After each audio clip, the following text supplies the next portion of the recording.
petite, ain't playing no games. Should already know my name when I speak NCC flame. Got my YouTube poppin', man. Like, subscribing, everything in between. You already know. Moneymane. You already know I'm rapping good.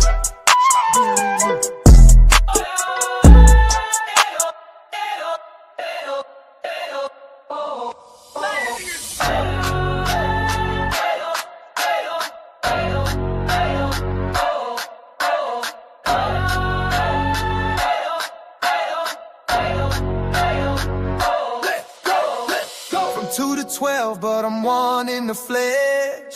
Whole league shook, I apply that pressure. Prize my pops, but I made my way.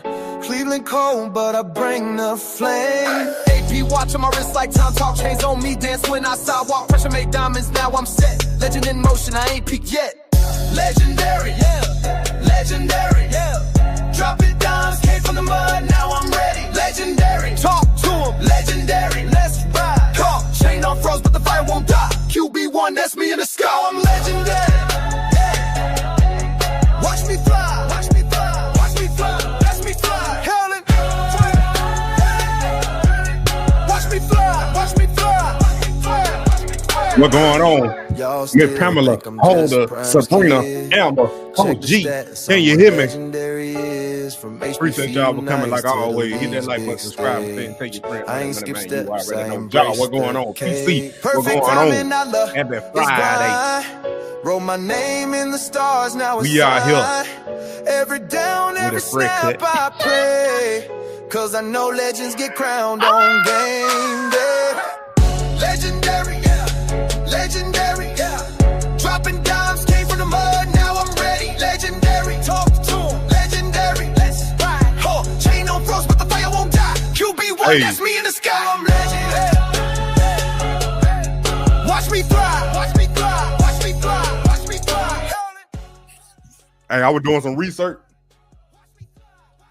and I'm going to have to switch some stuff up. I know y'all like these lives and whatever, but I'm going to have to start posting more videos. I'm going to have to start posting more videos. I'm sick of the disrespect, too. That's why I titled this one. Did the Browns really want Shedeur Sanders? Why we're out here first team route? Because now Kenny Pickett back. Happy birthday to you, Miss Sabrina. Now Kenny Pickett back. So now, not only did Shedeur not get no first team reps with Kenny Pickett out, now Kenny Pickett coming back is supposed to be in limited capacity, whatever that's supposed to mean. Now Shedeur ain't gonna get none at all. Cause already he didn't get none with Kenny Pickett out. He definitely ain't about to get none now with limited capacity Kenny Pickett in. This about the best thing that I showed. They ain't did this. The whole time they been on there. Let me turn the sound on, see what they're talking about. Stratosphere. You don't like Terry McLaurin. I think Terry McLaurin being compensated as the 16th best receiver in the NFL is very appropriate. Well, it's time to do his new deal. So how do you do the new deal? By the way, he is the only person his age or at his age on the list above him being compensated more than him in the entire NFL is Tyreek Hill. And that's like apples and tacos. Have you ever had a taco with an apple? I've had like an empanada. Okay. With apple as a dessert. They had cherry vanilla pancakes this morning in the cafe. Ooh. Oh, that sounds good. Where the cherries baked into the pancake. I was not sold on it. Way to change the convo. I love that. Well, you said apples to tacos. No, that's good. I just think ultimately, like their work. Big picture, I get why he wants a contract. Yeah. And to me, if they offered him another 2 years at $23 million, I think he should be thrilled with that. I think they should. Everybody should be thrilled with that. Look, if the reports are that he wants 30, they trying to downplay the whole situation. That he but they ain't never been in this type situation. Any wide receiver that thinks they are top tier, and Terry McLaurin would think he is top tier. Now, the math begins with a 3. Now, if you come in at 27, The that's only different. person, I think that's a different conversation. I would listen to that if I'm him. the only person in their 30s making 30 a year is Ty. Look, I was listening to Stephen A. and Louis Riddick. I need to bring that video up, matter of fact. Because they made some good points. And then Mad Dog was on there. You know, he not seeing it the way they seeing it, because you can't see it the way we seeing it if you ain't experienced it in that type way. I ain't never seen no dummy like this. I ain't even gonna lie to you. I ain't never seen no dummy. That's something new. But yeah. So you can't say it's gonna be all right. He gonna end up starting. When, like Louis Riddick said, he got to get the opportunity. If you can't get the opportunity, how he gonna be able to show himself where he can start? I don't know where the quarterback's at. It don't matter if they gonna speak up. That's the point. It doesn't matter, because just like the owner said, he didn't draft Shedeur. Now that's why I said that part of my research where I connect. Y'all know I be connecting dots. That's why I said I'm probably gonna have to make a video on this. I got to start making more videos. So I done connected the dots to why Jimmy Haslam said what he said. I done connected the dots. So yeah, they need to be coming soon. I'm trying to get a different look when I make them videos. I'm looking at my analytics and they way down. You just gotta pray and let 12 do what he do. That's all we can do. I don't care. The only other way we can get her attention, it's gonna have to be a big collective of Browns fans and Shedeur fans collectively boycott the game. That's the only way you gonna get real attention, if you start hurting the pocket. But at the same time, that really ain't gonna too much affect what's on the field. It's gonna affect the owner pocket and the team pocket. But to make them force to play Shedeur, that won't do it. I don't think that'll do it, but it'll get her attention. But I don't think you can force them to play Shedeur by hurting their pocket. But that's the only other thing you probably could do besides just letting 12 do what he do. Because that's what he gonna have to do.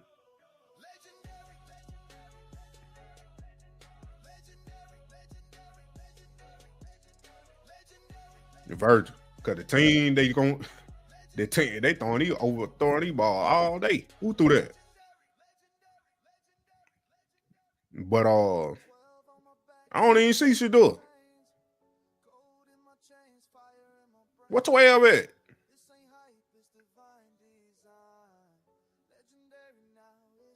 Oh, there you go. I'm about to say. But now, Virgil, the team that want to trade with Shedeur, like I've been saying, they gotta want him to play. Like they can't trade him just to be a backup. Then you're gonna have the same situation we got on the Browns. Unless they're gonna give him 13 reps. Like you gonna want him to go to a team. If he get traded, you gonna want him to go to a team that where he gonna play. Look at that ball placement. That was a nice ball right there.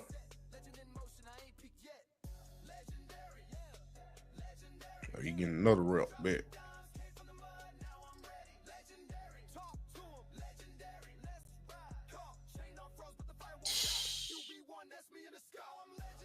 Hey, cornerback played that thing. There was no space.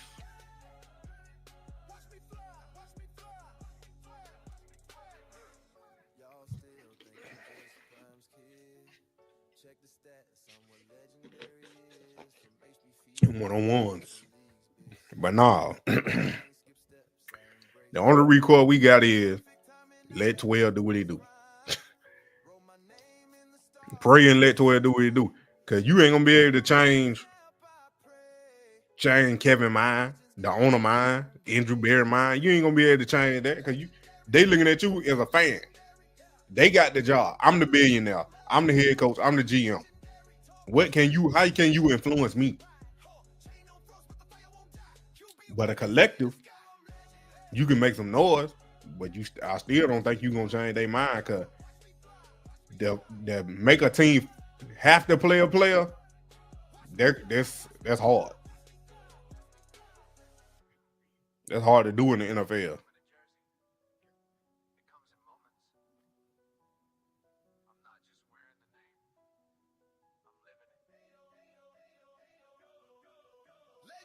I don't know him. I had to get in contact. I ain't got no contact. I'm a little old me, man, Pamela. I ain't saying I can't do it, but I had to get in contact somehow. I don't know how to even contact him.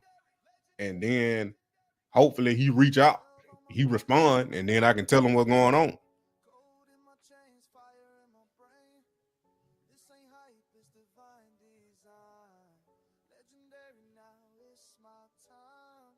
Nah, ain't no news. Kenny Pickett back. That's the only news.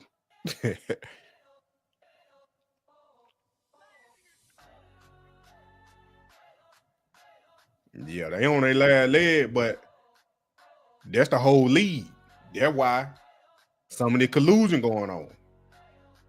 You can't have the majority of the league be African American, and now the prime position, the most prized position, is becoming black too.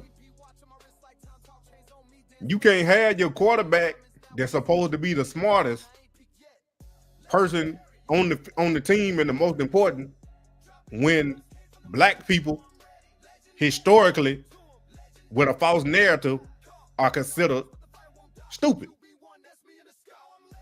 You can't have a black quarterback on all 32 NFL teams being the starter. Yeah, Kenny Pickett practice. We're going on DJH, Moneymane, Ryan and Jefferson. Nowhere they don't play Shedeur. Brown will lose a lot of games. Everyone will see they tanking again. It won't be tanking. It'll be a reflection of what they doing to 12.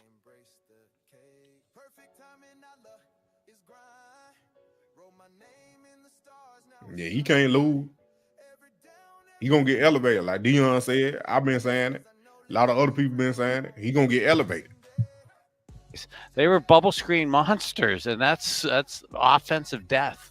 But Bernie, there is a fair point to be made there, and there's proper context on the Kenny Pickett acquisition. That you're going down that road right there. There is a belief that this system, the support here for Kenny Pickett, you can get a better version of Kenny Pickett than what you saw in Pittsburgh. And that is a valid point to make. That's not Steeler hate. That's just knowing football. Yeah, unequivocally, I see that. I mean, I'm actually impressed he has a winning record with that many positive W's as opposed to losses. Running an offense, that's not at all suited for him. So this offense is suited for him. I know he hasn't done this yet, but from his perspective, from an individual standpoint for him, I could see why he's excited and wants to be here. So this is the number 2 offense against the number 1 defense. Dylan Gabriel at quarterback there, and they're practicing kind of backed up. Love you. Here we go. Yes, thank you. Sorry, it's like game day. I'm yelling down to Gerard's. Hey, let's. Number 2 offense, number 1 defense, and their practice is situational football where you're backed up near your own goal line trying to come out of those situations. Alex Wright is at the left defensive end, Myles Garrett right defensive end, Mason Graham, and it looked like Sam Kamara was next to him. Actually, Shelby Harris is next to him on that defensive line. I mean, we may as well be in the Washington booth here. That's so far. Yeah, it's Nathan, you're tall. I can't see a thing. All right, that's an inside handoff, and there was a big hole for Dylan Sampson. He was shot out of a cannon through it. That would have been a big gainer, and I guarantee Jim Schwartz is not going to be happy with whatever went wrong on that play when you have a team backed up and you let them just run the ball out of it. That would have been a chunk run right there. And you notice we're a few days into hitting, a few days into live contact, the disparity between that awesome defense and defensive line that was so disruptive to our offensive production and our offensive consistency. It's one of the first times early on we've really mashed them on an inside run for an explosive play. Cam Mitchell in the slot, Gabriel in the shotgun looking, comes back to the middle, drills it in, and right Luke there, Floria was that Rayshawn Jenkins with a huge hit on Luke? Was that Luke Floria? It was Luke Floria. I can who see hung that. on to the ball miraculously so, but he is slow to get up, and in fact, he is back down on the ground. And now he's up walking off. Jenkins goes over and apologizes. He ain't knocked out of. That was a good hit, and that was a bang play. Jenkins hit him, and it was like, oh, I'm sorry. My bad, dude. Yes. Yeah, I did not mean to lay you out like that. You know, Jenkins has been in the league a long time. He is a physical safety, and you certainly saw that right there. I wanted to say I'm watching Dylan Gabriel on that play. Nice throw, nice-ish timing, but initially when the read was outside flat, two guys out, third read inside, going tardy inside like that, good location. Unbelievable job by Luke, but that's the type of issues that happen over the middle. All right, now it's the one offense against the two defense, Andrew. Joe Flacco under center, play action drops, got Judy on a comebacker, and over his head. Sailed it well over his head there. Hey, Bernie, can I go back to that last one? Is that one of those ones where a cranky Tom Brady would have said in the booth, like, if I can't do that as a young quarterback, I'm going to get my guy killed? Yes. Okay. Yeah, you really don't want to go late over the middle like that. It's condensed. The field's condensed in, and can't be late. You can't be. And I hate to say it like this. What I told y'all to do. Yeah, there's a couple things that happen bad. Is one, you can get your guy killed, or a worse problem, it could be tipped and intercepted. So, neither one is very festive. Flacco under center here. Stretch handoff to the right to Jerome Ford. Had a little bit of daylight there around the right side for a few-yard pickup. You know, that was reminding me. I looked, but to the other side of the field, the first play of team drill the other day where Joe ran the bootleg to the right off of that same action. And you never going to hit that like one subscribe and Just a nice, solid run like that. And Joe Flacco, again, year 18, trending towards 41 years of age. And he's carrying out his fake out the backside. Like, I actually thought he had it. All right, Flacco looks like in the shotgun here, Andrew. DeJuan Jones, by the way, back out there at left tackle. It was heat-related last week. Flacco looking to his right. Just get rid of it to Deontay Johnson. Nice in cut. Man, he's shifty. He is. He still has it. He still has that short area quickness in and out of breaks, and certainly after he gets the ball to make that first guy miss. Anybody else doing that? Look. Fingers crossed. What up, you get a good version of Deontay Johnson. The Texas truth, what's going on? Because he is a weapon. Listen, if, and I'm going to keep saying if, he still has it. Yeah, he was the Panthers' leading receiver at the time that situation unraveled last year. He chose to move on. He chose to move on. They chose to move on. All right, now we got Shedeur Sanders in there. Looks like it's got to be the threes. Shotgun. Got it out quick. Yep, showed a little RPO there. The inside handoff, kept the eyes down the field, threw it out to the outside to hit. It was becoming quickly a very popular target. Gage Lardovan with a nice catch there. So Kenny Pickett, as you mentioned earlier, not getting any work in the team drills. It's been Dylan Gabriel with the twos, Flacco with the ones, and now Shedeur Sanders with the threes. And, just like a quarterback would do, right, when there's an injury and a new player comes in the game, you want to test that new cornerback. Yeah. That's the new member, Isaac, the newest cornerback on the Cleveland Browns, and Shedeur went right at him on his first play. Can I give you some breaking news? Micah Parsons has requested a trade. We didn't even get that far in our NFC East unhappiness. He just dropped a three-page tweet. Micah Parsons wants out. Yeah, I was just about to read Terry McLaurin, all of you, come on to Cleveland. He wants out right up until he gets the money that he wants. I told you, Mr. Brent. I told you. Wow. Well, I think the way that Jerry Jones handled that press conference absolutely had to rankle him and make him. Nah, he ain't Jerry has done that 1,000 times, though. No doubt. Like Dak said, or even CeeDee Lamb said. We beating the dead horse on that. We do this every summer. Yep. Yeah. Move on. Don't get used to it. Or get used to it, but don't engage if you're Micah. Like, just back away. Anyway, back to practice. Back to the ranch. Well, since you brought that up, I am such a huge, in the spirit of Browns and the spirit of Marty Schottenheimer, whose aura rests upon this. I feel terrible for his son, Brian, the head coach. He does not need that in his first year as the Cowboys head coach. In rhythm there, what you want to see a little bit of Shedeur in structure. Nice slant, good velocity on that one to Gage Lardavan for another completion there. And that was a solid session for the offense. Absolutely. And it was that Donovan McMillan, the undrafted rookie safety. Yeah, who's had a couple of those. He's had a couple of good hits so far. He looks the part, certainly. He does. He's a guy that, our safety coach, Coach Bonda, actually recruited him to the University of Miami when he was still there. Mm-hmm.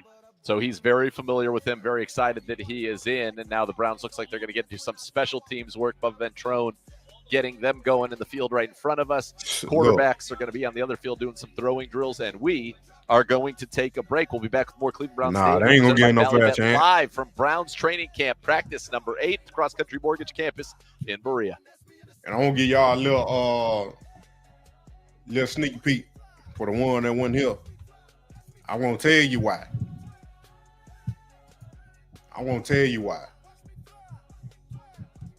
Like I said, I won't make this to a full video. I'm going to make this to a full video. So I need y'all to stay tuned for that right now.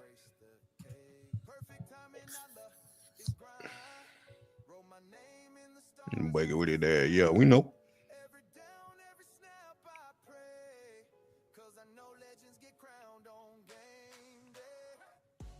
How they set the ball too high?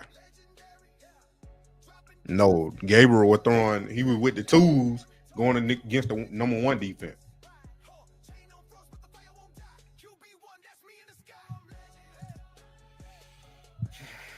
So they're right here.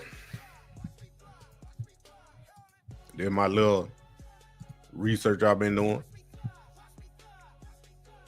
Why General has them would say Andrew Berry picked Shedeur. Deflected blame, protected ownership narrative, and strategic political move. This is the main reason I think Jimmy Haslam came out and said that what he said, besides trying to deflect and change the conversation from Shedeur going 9 for 9, having 100% completion percentage, and Deion saying he had bladder cancer, because now all the attention was on them. And the next day he come out and say, I ain't want Shedeur.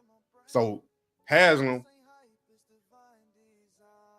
may be anticipating the fallout from the NFLPA collusion case, Eric Jackson lawsuit, and prime equity negotiation. Now look, that's in the future, the prime equity in the future. He's shielding ownership from direct involvement in controversy by pushing the responsibility on Berry. So look, I think they got an inside track, just like the collusion. They are, they banding together. Somebody done told him from the NFL or another owner, look, somebody go down. Somebody go down with the NFL and NFLPA. From the collusion case, whatever it is, the lawsuit, whatever in that discovery that might get passed, it's something about to go down. And Jimmy Haslam trying to get in front of it by deflecting and putting the whole thing on Andrew Berry. Now, the collection with the collateral collusion theory that I came up with, the Shedeur wasn't supposed to fall that far. We already know they already was colluding against him. So what they did was the NFL collusion cleanup plan. The league needed to make it seem like the system worked, that Shedeur landed in a good situation, but the treatment Shedeur received, no first team reps, disowning the pick, shows the truth. This was damage control, not a real opportunity. Berry is the token fall guy. If things go bad with Shedeur, fan pressure, lawsuit, media scrutiny, Berry takes the fall, not Haslam, not the league, not Goodell. I'm telling you. Because he would pressure the draft Shedeur. We already know collateral collusion. Shedeur was the punishment for the Browns. This is just my theory. This is my opinion. He didn't leave Berry exposed. Barry is the fall guy, the scapegoat, the loose end that can get cut or get exposed. I guess you could say get rid of. I guess you could say exposed, disposed of. But that's what I'm saying. So he cooked the 13 defense with the twos, and now he playing with the threes. That's why Jimmy Haslam came out and said the next day before practice that Andrew Berry picked Shedeur, not me. Now what we talking about? We ain't even talking about Shedeur going 9 for 9, being perfect in training camp practice. We talking about, Jimmy Haslam said he didn't pick him. It was Andrew Berry that picked him. Come on now. Yeah, DJ 8. So Jimmy Haslam saying Andrew Berry picked Shedeur is a key tell that confirms your collateral collusion theory. The Browns didn't truly want Shedeur. They were placed in a position where they had to draft him to avoid scandal. Haslam is now distancing himself from the pick, signaling it was an organic football decision, but a calculated collusion connected pivot. I'm telling you, they were colluding against Shedeur. NFL already told the Browns they had to draft him. I don't think Jimmy Haslam really wanted to do it, but he had to.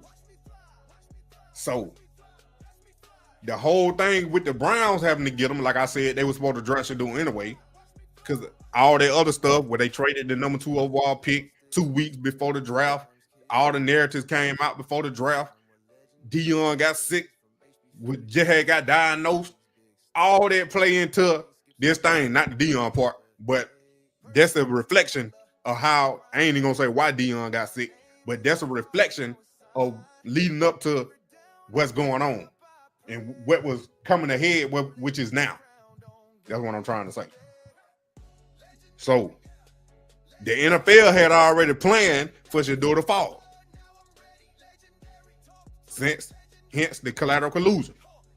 But they had to make it look like I told y'all, they had to spread them narratives.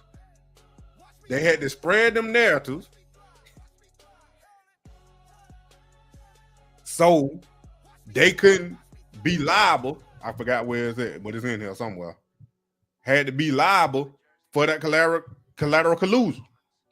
So now it can't be considered collusion because them narratives came out.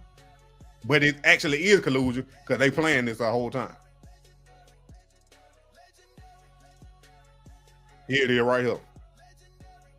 Shedeur draft fall was suspiciously deep despite his elite production, NFL pedigree, clean off the field image. Meanwhile, other quarterbacks with red flags or limited success were drafted ahead of him. The Browns conveniently drafted Shedeur after most teams passed on him. That allowed the league to say, see, he got drafted. No collusion here.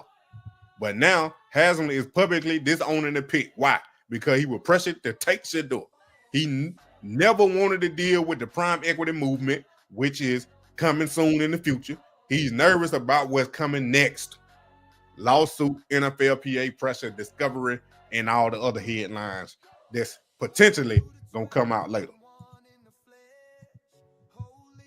Starters on offense, starters on defense. You got Diabate, Schlesinger, Bush, base defense for the Browns. Shelby Harris is next to Mason Graham. I haven't seen Malik Collins. Maybe he's getting a vet day off here today. But it is Joe Flacco in the shotgun on first down, thrown to his right. Jerry Jeudy working on Denzel Ward. And it's not a live tackling period, just kind of a touch-up there, but a quick ball out to Jerry Jeudy. Tell you what, that's been one of the most fun matchups all through camp, those two, every day. Denzel every day. is playing. And they're sharpening each other. Both of them are making each other better. Those two will be ready for the regular season. I don't think those are two guys we got to worry about. But, back to that awesome hit, and I feel hypocritical here to the awesome special teams period and liking the contact that we've been doing the last couple days in particular. But, man, we can't afford Carson Schlesinger, and he's a rookie. And I don't mind rookies at times getting a little extra physicalness in them we don't need him to be the recipient to get hurt on special teams play. We certainly don't, but I think just as Dylan Sampson was called out for not having his pads low enough when Carson Schlesinger was the one doing the hitting, I guarantee that Bubba Ventrone will say something similar to him after that special teams drill there. Absolutely. Pass rush, you had a great push up the middle, Shelby Harris, Mason Graham, and then on the edge was Alex Wright working as that star. And the Browns really have a nice three-person competition, Andrew, for that starting end opposite Myles Garrett. Tryon Shoyinka, Alex Wright, Isaiah McGuire. Good news, all of them are going to play, and all of them are going to be fresh when they do so. Yeah, I'm with you on that. I'm also kind of bullish and curious as to what Isaiah McGuire does to step up his pass rush game this year. Yep. Because we know he can play the run. He certainly proved that the second half of last year. Look at the numbers. Can he get to the quarterback? Can he go? Look, Myles Garrett's going to get double teams. Someone's got to eat on that other side. You have to take advantage of one-on-ones on the other side. Can Isaiah get there? Yeah, on the other side and on the interior. Mason Graham, Mike Hall when we get him back out here, Malik Collins, Shelby Harris, Joe Flacco in the shotgun. They try to run play on the last one that was stuffed up pretty quickly. Sends Luke Florian short motion from his right. Quick one Deep going down the field. Greg Newsome in great position there, breaks it up. But is he a little shaken up? He grabbed his hamstring, it looked like. He is a little on shaken his up. left side, and he is on the ground. And certainly the Browns cannot afford to lose another corner. No, the team Briggs had some soft tissue injuries. He's up, but he certainly is slow to get up there. And hopefully he is okay. Great position on that ball, working one-on-one with Jerry Jeudy right there, Bernie. And all I can tell so far, the Browns corners have stayed on top of those fades and not allowed that vertical shot or any real place for the quarterback to throw the ball other than to the back shoulder. Yeah, being a hypercritical old quarterback here and then reflecting on Coach Stefanski and some of the analytics to go towards the success rate of throwing downfield fades, it's imperative that you get really good releases. And I love Jerry Jeudy, but that was not one of them. So from a quarterback perspective, you really don't want to go that direction with it as much as I love the fades. All right, Flacco sends Jeudy in motion from the shotgun this time. Going to come back to the left side, a crosser there. Got Blake Whiteheart, it appeared. Nice little sidearm flick of the wrist from Joe Flacco there, and a good gain for the Browns. Deontay Johnson starting to get a lot more run with the first team. Yeah. And justifiably so. As well he should. You could tell even in mandatory minicamp when I don't know that he was in shape, football shape. He had just gotten here. You can tell he's different. You can tell that this is a guy that was a Pro Bowler and put up big seasons. You could see it immediately. And to add to that, I think a guy who wants to stay in the league and realizes that his opportunities now to stay in the league are going to dissipate without success here. So he's athleticism. I believe he's ready to play, and then he wants to stay here. And I think that's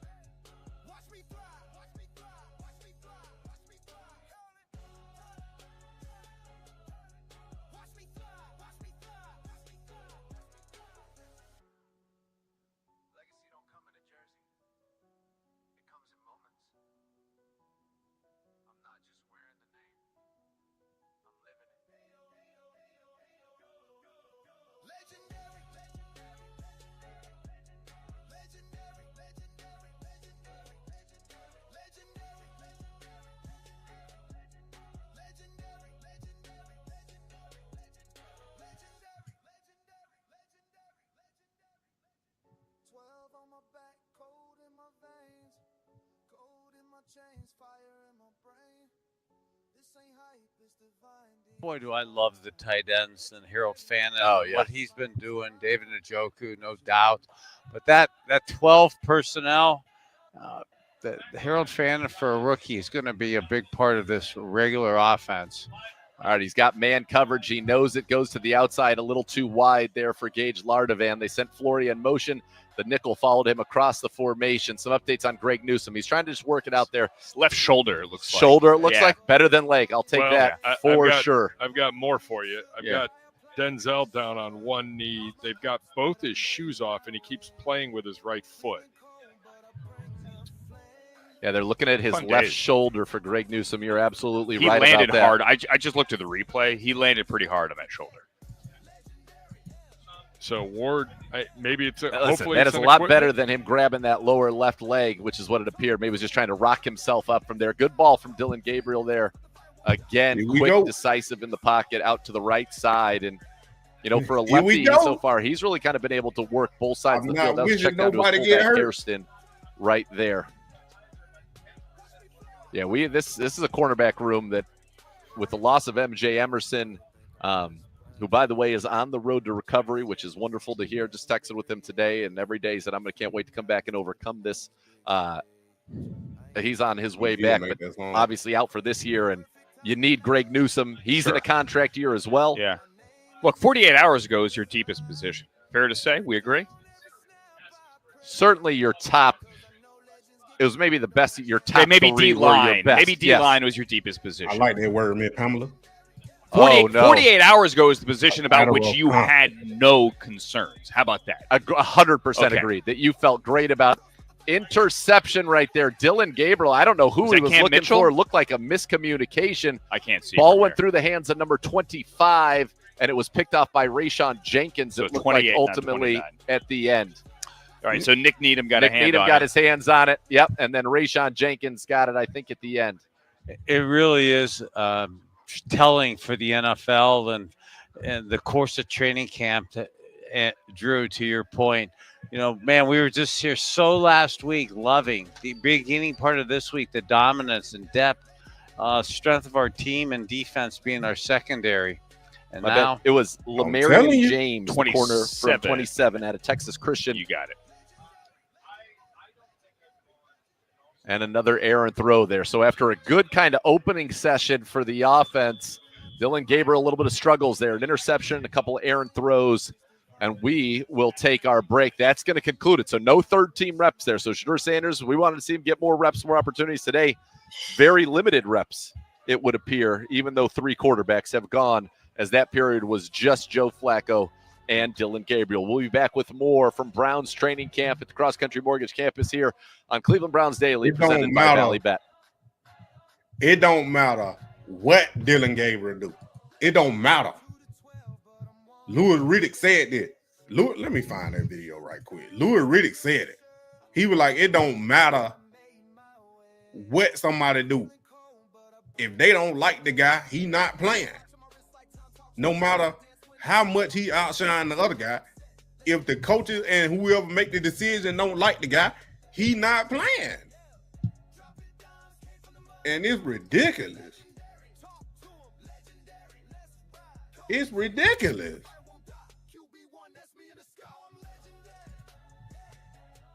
Literally.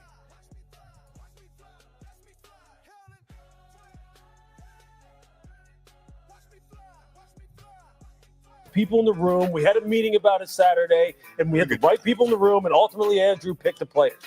I mean, what the hell? Why what are you saying that right now? He's exactly, on the team. Exactly. So if you're Shedeur Sanders and you're sitting wherever you're sitting in the dorm rooms in Berea, like that I slept in when I played for the Browns too during training camp, and you're watching or you're watching the news and you're seeing the owner sit there and go, no, well, as of Friday night, they weren't even thinking about me. And then they had a meeting and the right people were in there and they wound up drafting me. I'm sitting here going, man, am I really at the right place here? Do I have people that are all rooting for me that want to make this competition here really fair and equitable? They want to make it an organic competition, or they're ultimately going to be some people who are saying, I didn't want this guy. And so they're not going to support me in those personnel meetings that I was a part of for 8-9 years. And I know how people can get personal with those things in those meetings. This was not a real good interview in my estimation, because it doesn't help the player at all. And quite honestly, it doesn't help the opinions that we have about how Cleveland goes about doing business. It doesn't at all to me. Stephen A., do you feel like his comments are foul? Hell yeah, they're foul. But allow me to twist this just a little bit, Mr. Chippendales and Doggy. It could be. I mean, I've got 2 train of thoughts. Let me give you my first one. The first one is he could be speaking to the city of Cleveland as if to say, don't blame me for this one. That is the man that gave Deshaun Watson guaranteed $230 million, which right now is going down as arguably the worst trade in NFL history. I mean, the Herschel Walkers of the world with Dallas years ago, and all of Jimmy Johnson and Jerry Jones shipping them to Minnesota for all the assets they got. You know, we got a couple of things that's up there. This is up there.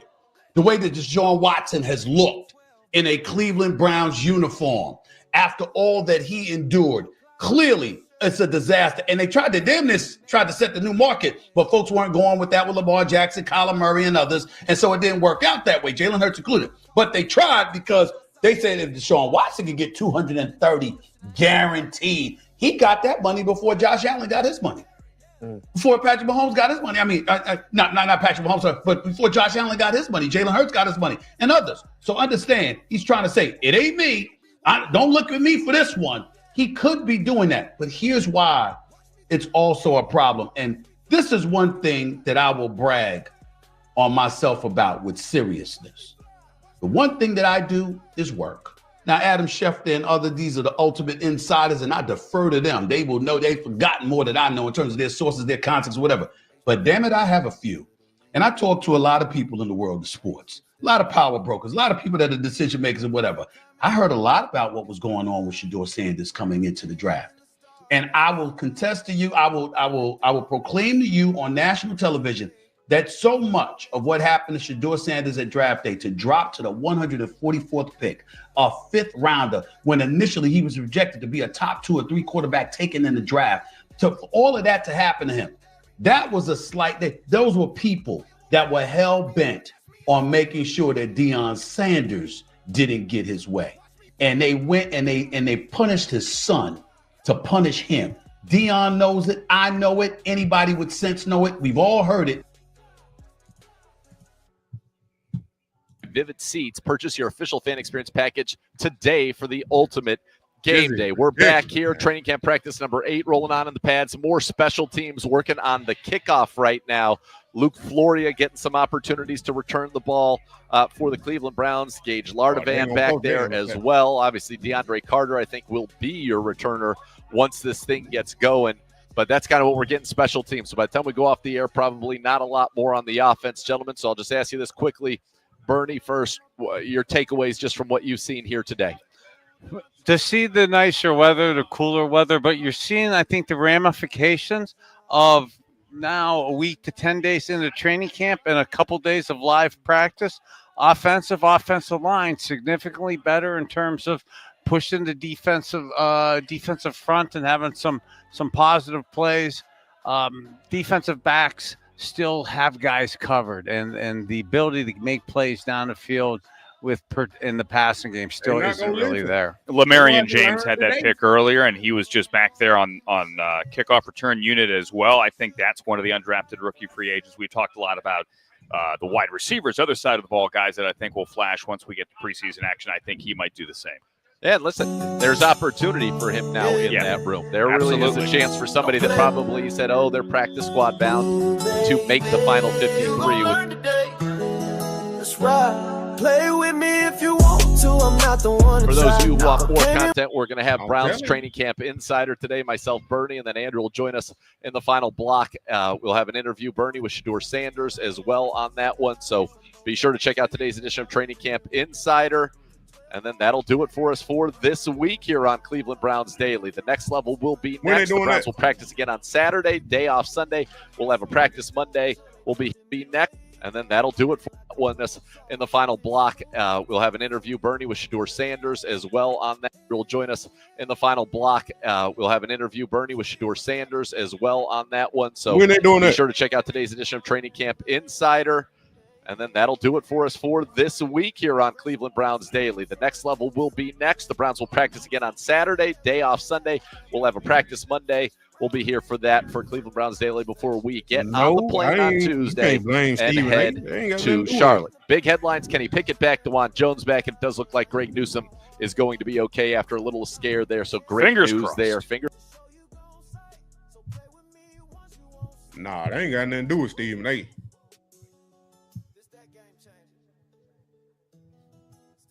They ended that thing already.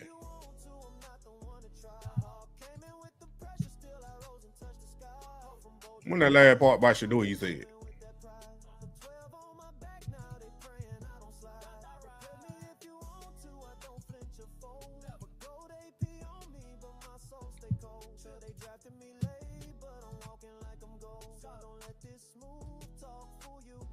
In roll form, Steve, I'll just ask you this quickly. Bernie first, your takeaways just from what you've seen here today. To see the nicer weather, the cooler weather, but you're seeing camp in a couple of defense on the field. And he was just back there on the wide. And listen, there's opportunity bound to make the final here today. For those of you who want more content, we're going to have Browns Training Camp Insider today. Myself, Bernie, and then Andrew will join us in the final block. We'll have an interview, Bernie, with Shedeur Sanders as well on that one. So be sure to check out today's edition of Training Camp Insider.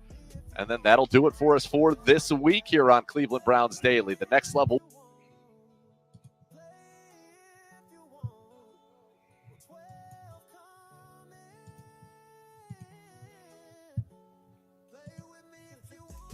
I ain't got nothing going.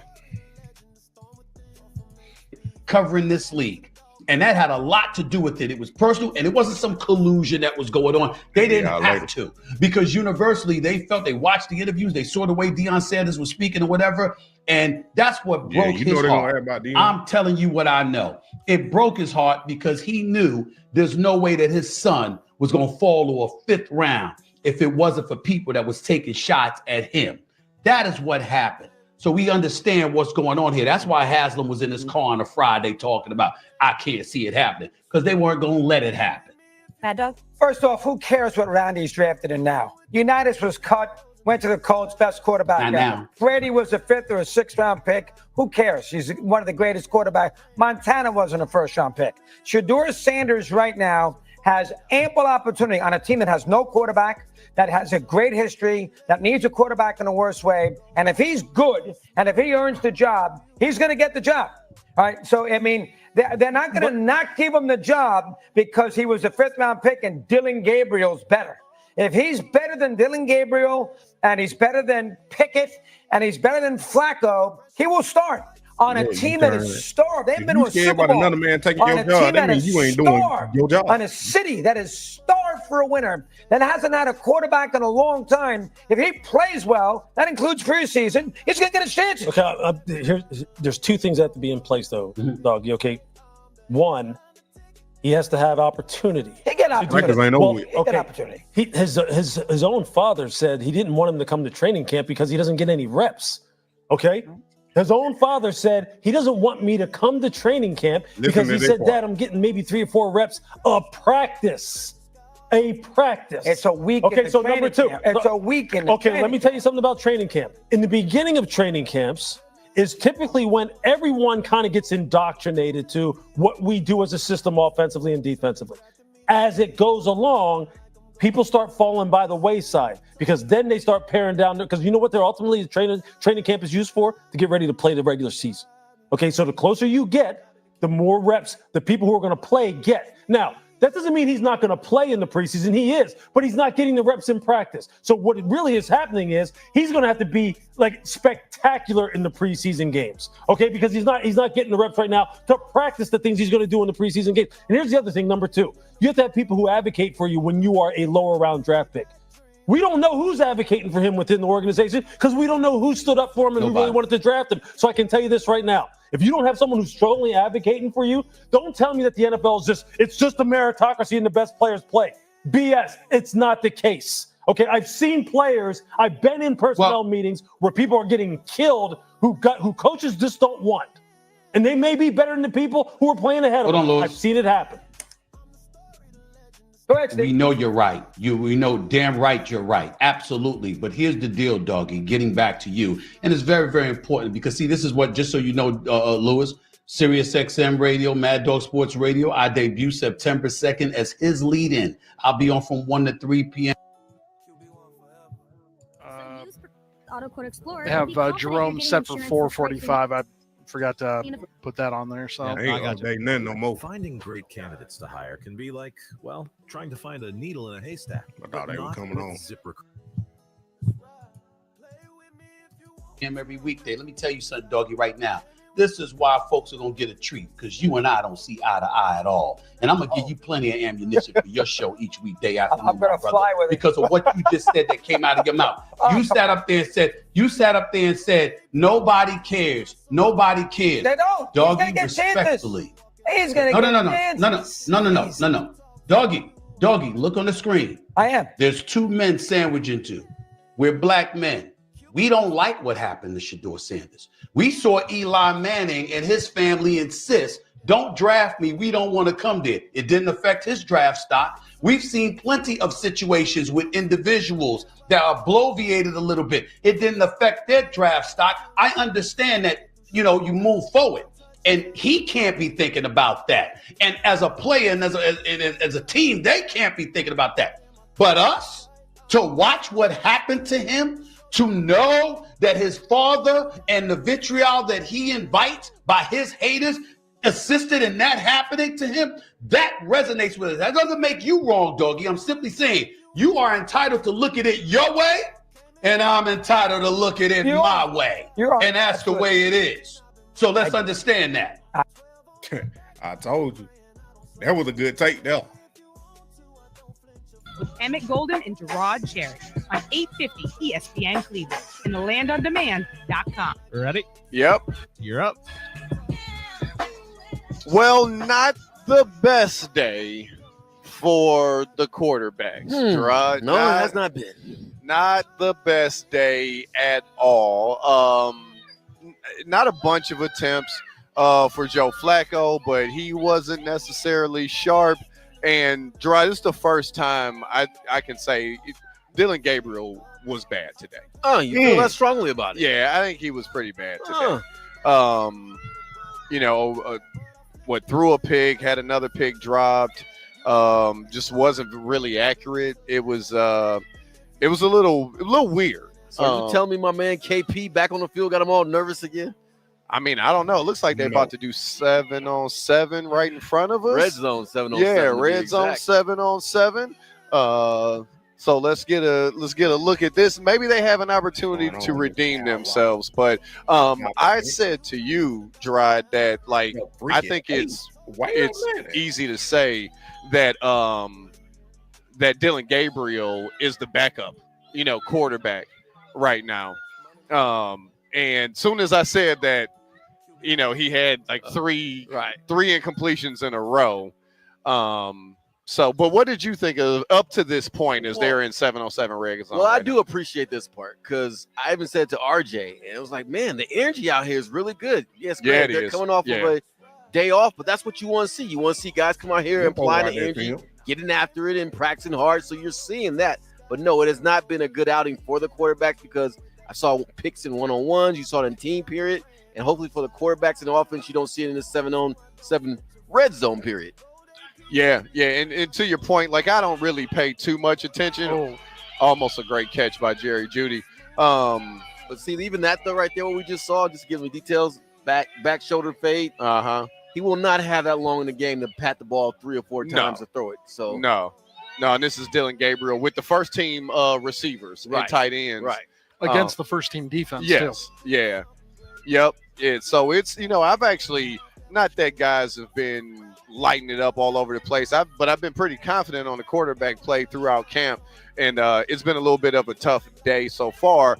Shedeur, I really can only remember him throwing 2 passes. He was 1 for 1 right now. Nah, Denzel tipped that. That was almost intercepted by Denzel Ward. So, my man is struggling. Dillon is putting the ball in harm's way. He's putting the ball in harm's way today.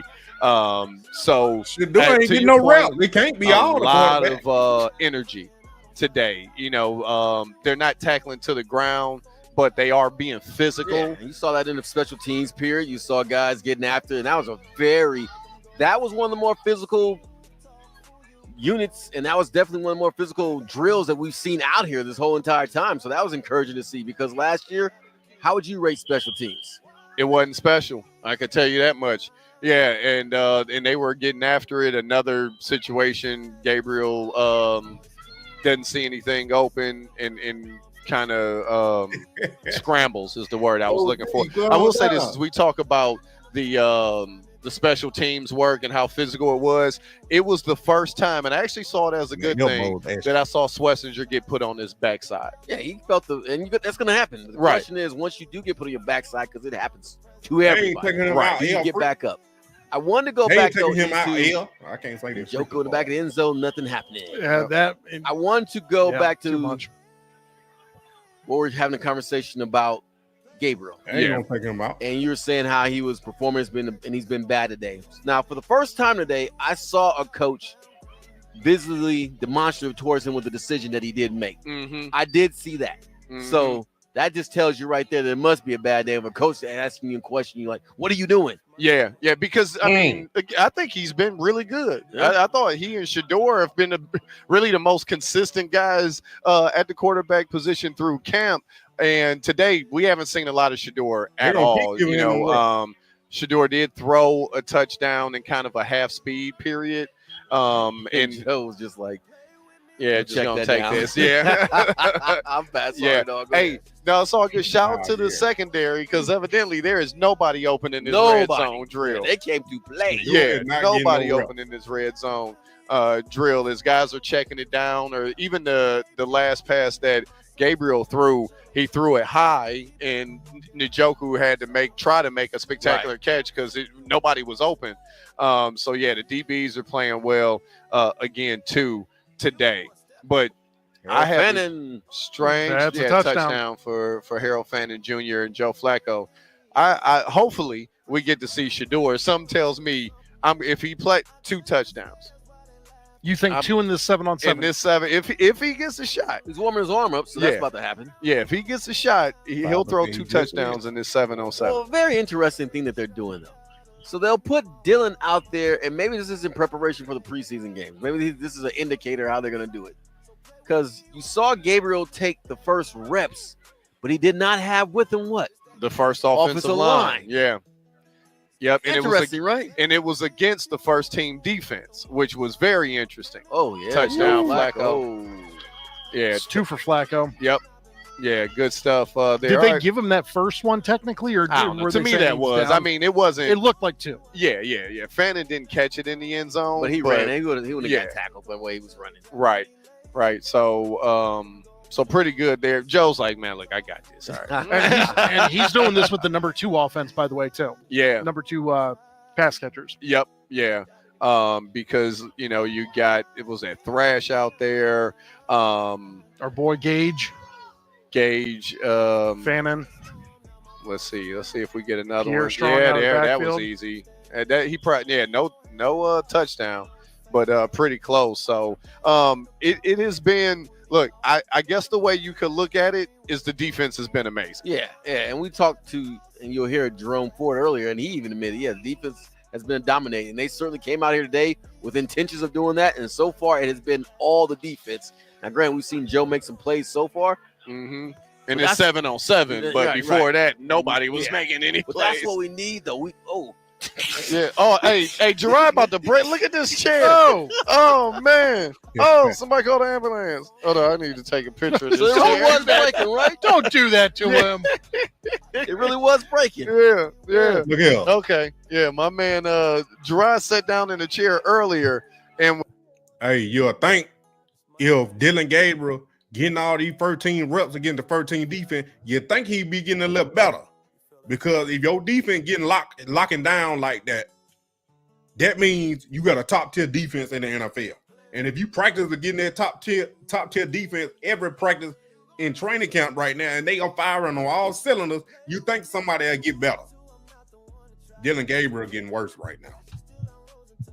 To ever do from a weather standpoint, because again, there is no weather. It's just perfect. Yeah, I wore jeans today, and I kind of wish I would. Yeah, I kind of wish I would have wore shorts, but I'm not like dying though. You're comfortable, aren't you? Yeah, very, very comfortable. It's your boy. Yeah. So he did hit Jerome Ford. Touchdown. Is that they're giving it to him? Okay. Yeah. Yep. So that's 1 touchdown. His first throw was a little shallow 4 yard. Well, not even an H angle, just an H back cross. Yeah. Yep. So so far. Wait, I'm confused. So 39 is actually a receiver. He's not a I believe if he's wearing brown, he's a receiver. But he could be a running back though. We got receivers and running back and DB numbers. But that was actually a receiver, so he did a shallow cross. Yep. Okay. All right. That's why I was thrown off. Like, oh, that's an H angle. Nah, that's a crossing route. Yep. Yeah. Shedeur Sanders is back at it again. Ooh. Oh, wow. You got to catch that, dog. Yeah. Interception off the hands of a receiver. Oh, he dropped it, No, yeah, it was incomplete. Oh, it was incomplete. Yeah. Okay. Dude should have caught that, though. Yeah, he should have. Yeah, he should have. So that should have been the 2 touchdowns. I said it was going to have. That should have been it. When you see a practice like this, is there anything to be concerned about, or is this just a day of practice? Well, no. What you're encouraged about is the fact that these guys on a day off come out the next day with intensity, and Kevin Stefanski stood up in front of that class in the classroom, in front of the team rather, and said, "Hey, we had a day off. We need to get back at it." And what they do, they came out here and got back at it. So that's what's important. Yeah, you want the execution because that's just as important as well. But right now, we're still getting through the phase of learning how to practice properly, learning how to go out there and be intense and intentional and playing at a certain way and level. And what we're seeing, especially on the defensive side, offense is behind. We acknowledge that. Yeah, absolutely. Yeah. But you're seeing with the defense that they're bringing it and they're coming out there. And in the special teams practices, you're seeing it in phases as well as on the defensive side.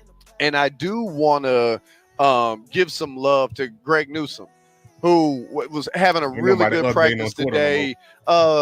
It had a ball he almost picked and kind of fell down and fell awkward. Yeah, fell awkward, and they came off, checked his shoulder. I think he'll be all right.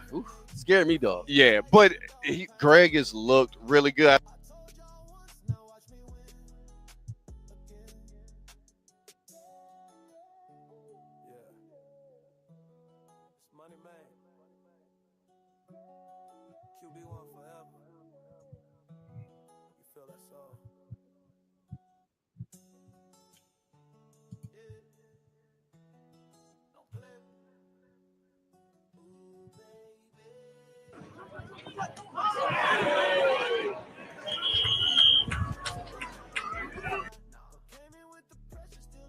So, by the way, for people that don't know, Kenny Pickett is practicing today, just not in team drills. I'm pretty sure all he did was some couple one-on-one passes, and that bad boy sailed on him. So it just shows you how missing practice makes a world of a difference. Yeah, from a timing and touch standpoint, makes a big difference. As man, it's probably the best one-on-ones seat we've had. Yeah, you got one-on-ones.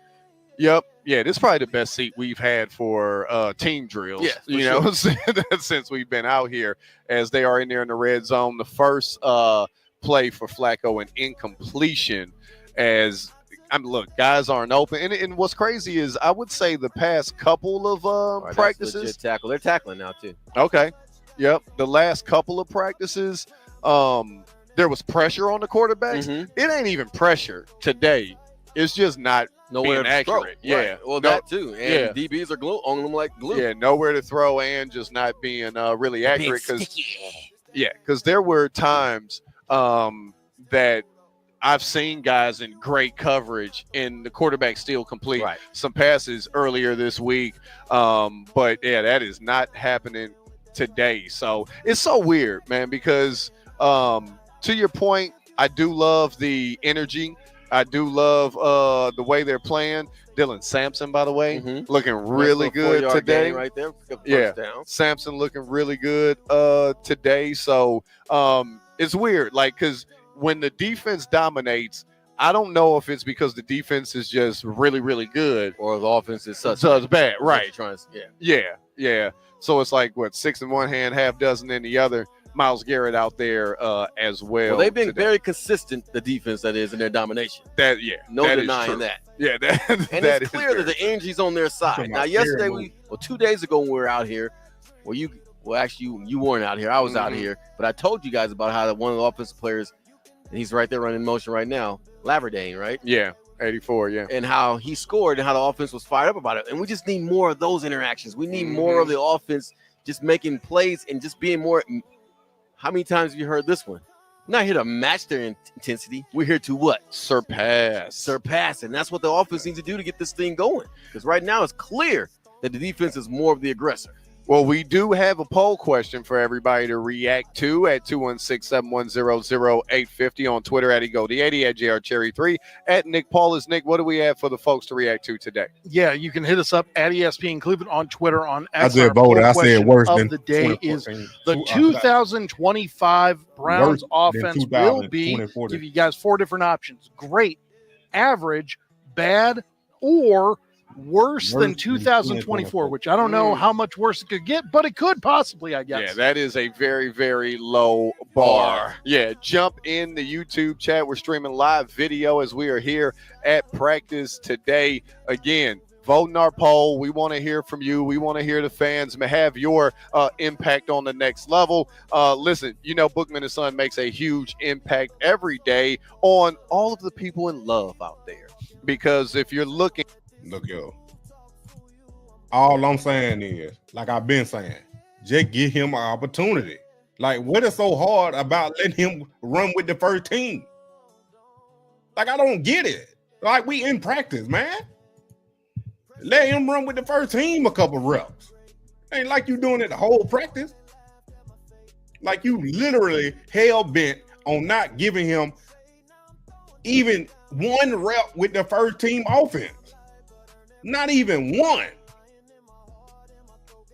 It makes no sense. This is exactly what Louis really talking about.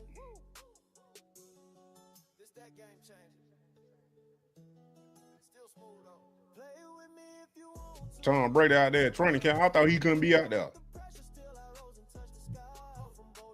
He might get fined. I don't know. But anyway, what is so hard by getting in, man, at 2 reps? Not even 2, 1. He can't get 1 rep with the first team offense. This how you know it's sabotage. I'm telling you, they so big.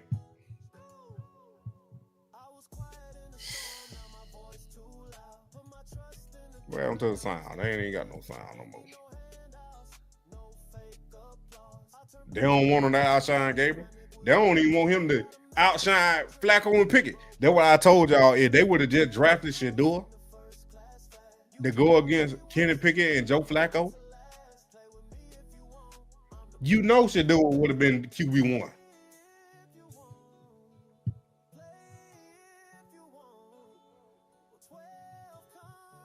They not gonna trade him. If he asks, they not gonna trade it. What team? They're gonna have to find. Then they gonna have to find the team.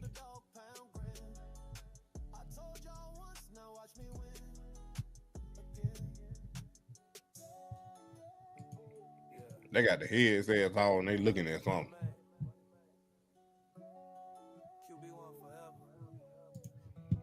That's all I'm saying.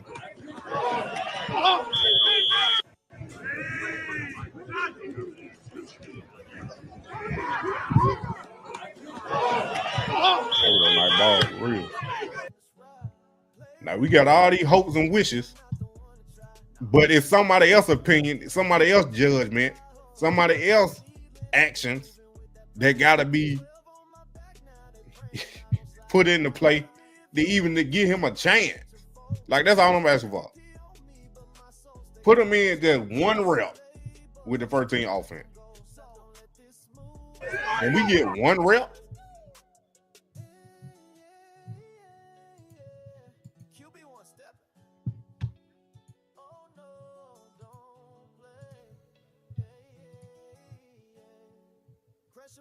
Man, Pittsburgh don't want him. Saints don't want him. Raiders don't want him. Jets, question mark. Colts, question mark. Them the only 2 teams I could see. We done talked about the Rams. They probably don't want them.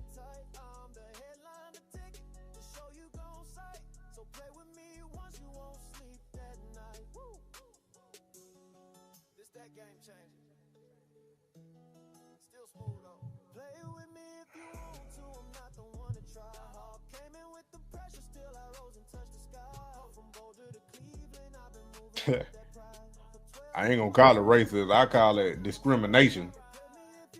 But they done came out with them narratives already, DJ. So it ain't. That's what I'm saying. Like that's part of the play.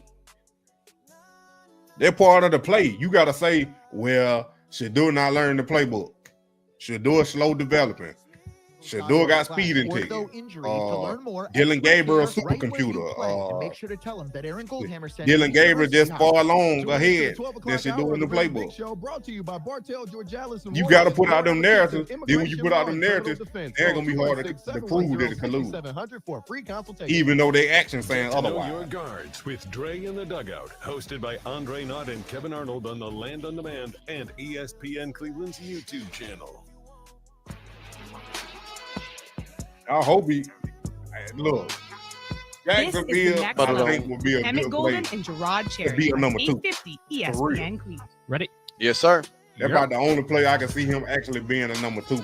We are here at Cross Country Mortgage Campus at training camp right now. Team Red Zone drills going on, and Dylan Gabriel with the ones right now. I will say this as a positive. I think the running game has done well today in team drills. Jerome Ford has looked good. Dylan Sanders has looked good. So that's one of the positives to hang your hat on. They're doing well, especially in the red zone. Yeah, the running game has certainly been productive today. It's been physical. That's exactly what you want to see. Passing game, you cannot say that because every time we turn around, one of these quarterbacks is having someone in their face. They're under duress and can't even get the ball off because it's been that tremendous of a pass rush. So something that we can already see that we need to work on from an offensive line standpoint is pass pro. Run game has been solid for sure. Yeah, yep. Right and there, another solid run. Yeah, strong. Yep, it's another solid run. Yeah. So this is so that's good. Go ahead. And also too, what I'm seeing we're so much in the penetration that it's almost like we're getting off the field so much that they're running right by them. So that's something we got to be cognizant of as well. As a defensive front.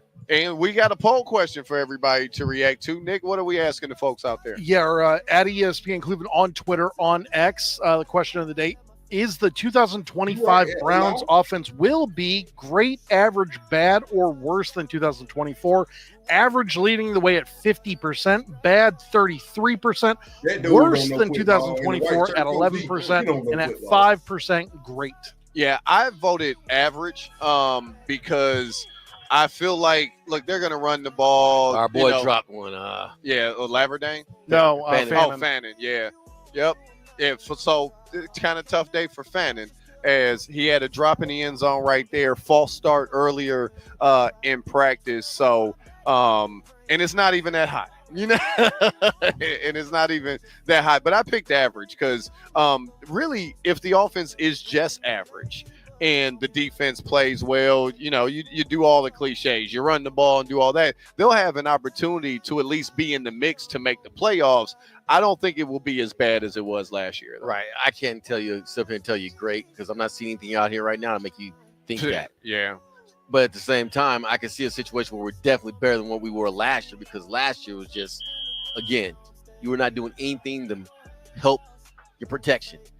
Games are won and lost in the trenches. And if you have guys doing things they're not accustomed to doing and you pretty much flip the offense, good luck with that. And we saw how detrimental that was to the cause. So I'll at least say average. Yeah, Nick, where do you cast your vote? Guys, I don't know how you can look at this and say this is an average offense. This is a bad offense. Well, today. No, it's been bad. Okay. It's been bad.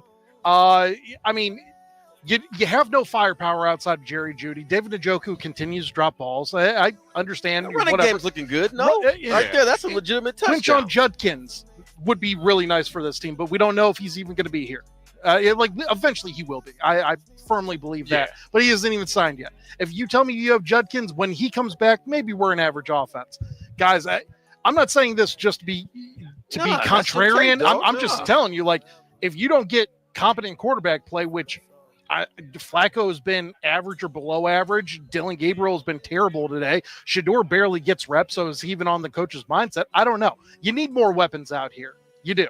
Yeah, I think today is a bad day. I didn't feel like Friday was a bad day for the quarterbacks or Monday was a bad day. today has definitely. I'm with you on today. This doesn't look good. But I don't know. It's practice. Dave, how many more of these things do they have before? DJ, they got something to do with that. Starts. So, but I am a very optimistic. I don't think you can use that word. And same thing here. I'm not going to bury my squad out the gate, but Slick, you have definitely a lot of firepower based on what we said. Now, opening was saying the offense has not been good. They have not. They've been dominated every single day by the defense. They maybe put it this way: they've maybe had 2 or 3 positive plays per series that the defense is winning. Yeah. Penetration there, almost picked off. Gabriel, yeah. It's been hey, you know what? This is the best practice. It's the best type of tape you can have right here on practice. The intent is not to play him, certainly, and the consequences is from the tape today. Well, Nick, if you're not impressed with the skill position players, there is one that is available. Terry McLaurin has. Well, I don't know if he's available. He would like to be available. Terry McLaurin of the Commanders, former Ohio State product, has requested a trade. He's not happy with the way things are going with the Commanders. He wants an extension, a little bump in pay, and they are saying, sorry, you'll be 30 when the season starts, and they don't want to necessarily invest the type of money he's looking for. And it's only, honestly, I'm saying only. It's only rumored to be in the $30 million range, which I mean, for a guy, I'm just saying, for Terry McLaurin, $30 million, I think is. We can pull that caper off. Oh my gosh, that would change our fortunes. I would love that. How about Denzel Ward tweeting out, man, my Buckeye brother would look good in the brown and orange. I'm with him. We do not have the money. So right now, I did just pull this up. You're about midway through. In the salary cap pecking order, you have about $19 million in salary cap. You got to save that for next year, too. Well, can we be honest about something? If you do keep Deshaun on PUP, that's $44 million right there. Yeah, he's got a $90 million cap hit next year. But I'm saying, like, we can look at this and be progressive with this. What happened whenever you brought in Deshaun? You didn't give him $230 million up front. No. You gave him $1 million, but you gave him that salary bonus that keeps them happy. That keeps the players happy. And you keep kicking the can down the road. Guess what? And the cap hit gets larger and larger every year. And of course, but so does the salary cap, bumps up and up and up. I don't know if it's going up $90 million. It went up what 20 something million, I think, this past year. I'm just looking at it from the standpoint of you need to be able to have some sort of weapons out here. Unless you tell me Diontae Johnson turns into Diontae Johnson of 5 years ago in Pittsburgh, then sure, convinced. That good. But that's not happening. It isn't. It's like hoping and wishing that Deshaun Watson could revert back to what he was back in Houston. It's the same talking points. It's the same time frame, by the way. So he's 3 years removed from his best Deontay? Yeah, 3 years. I want to say it's 3 years because Kenny Pickett was the quarterback. So it had to be 3 years. You said that. Or 2.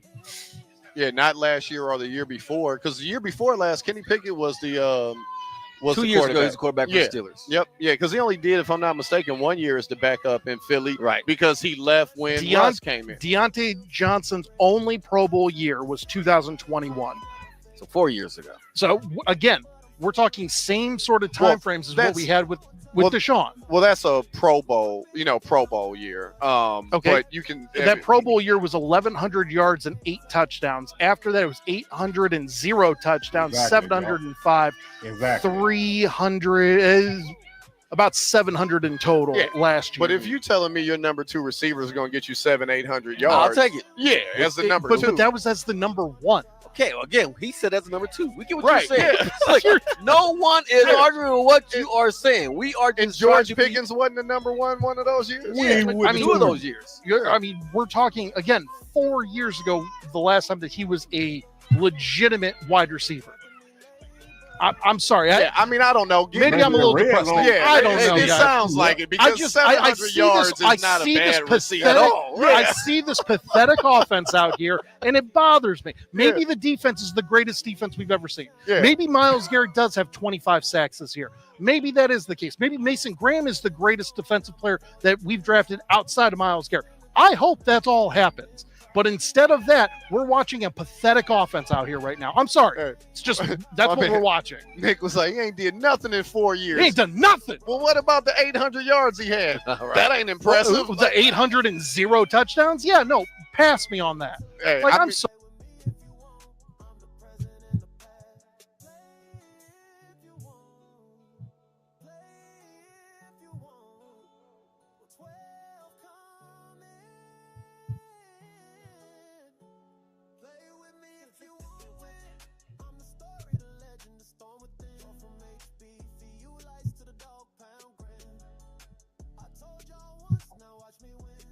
I'm saying no because I don't think they can afford it.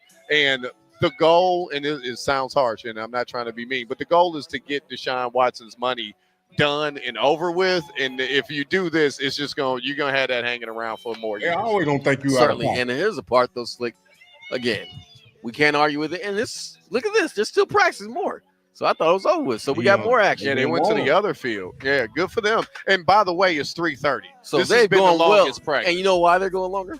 Because it's been bad. Yes. Because they suck today. That's why. Yes. Yeah, that's great though. I like that. So I you like got an opportunity period right now where the Good. twos are going. So that's a good thing. I'm not saying that they're not trying. Like let's get that straight. I just don't think that they're good.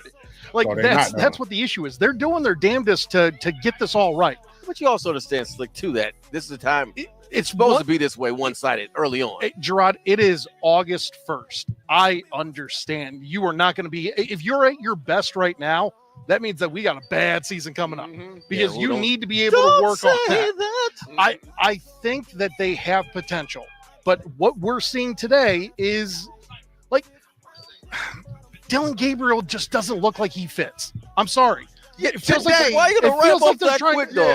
they're trying to force him down our throat. That's what it feels like. That's what it feels like. Today, sure. Monday, we didn't feel that way. Right. Tuesday, we didn't feel that way. You know? Okay. Okay. Friday, we didn't feel that way. It has not been good. It has not. It's not been a good outing whatsoever. It's been a situation where you're saying to yourself, oh my gosh, what are we going to do at the quarterback position? Because right now he's not doing well. And he is truly right now, based upon the amount of reps he's getting, he is your number 2. He is your guy. No doubt about that. But today's one day. But to his credit, he has bounced back. Yeah. He, generally speaking, does bounce back after a rough start. So tomorrow will be peeled Man, off for him. Shedeur, Yeah, the only no one question. that No question. All right, coming up next, we'll give you an update on the QB tracker as soon as that pops out. And again, the Browns practicing, putting in extra work, going a little bit longer today. Sorry, well, you heard me talk about Dr. McLaurin and the Beechwood Dental team for years, and now the same exceptional care is available in Medina. Beechwood Dental North Rollton has merged into Medina Dental, delivering the same comfort, quality, and expert dentistry now closer to your home. Conveniently located on Route 18, just east of I-71. It's been a while, or if you simply ready for your dental experience, you need to check out what Beechwood Dental has to offer because, again, Medina. Hungry dog.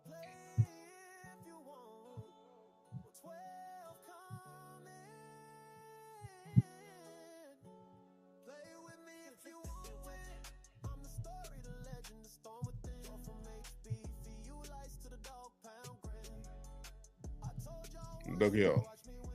All I'm saying is, can he get some first team reps?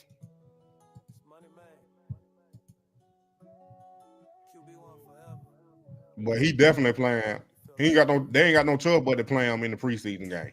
The only thing I don't want to see is they let Dylan Gabriel play first to the third quarter, then put Shedeur out there with 2 minutes left in the fourth. That'll be ridiculous.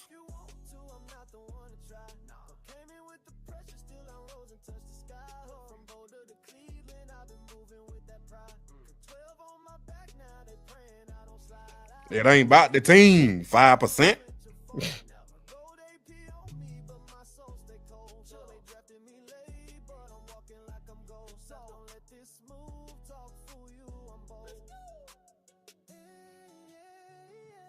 Miss out. He would be the biggest star in Canada. But he's not going.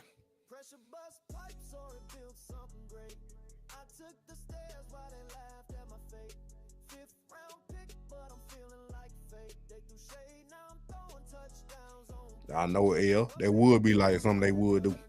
That'd be crazy.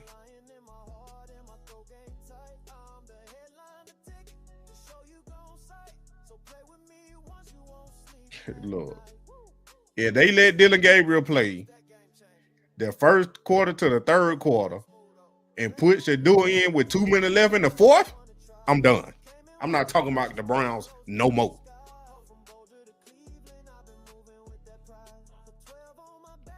I'm literally not talking about the Browns no more. I am not going to keep promoting that circus.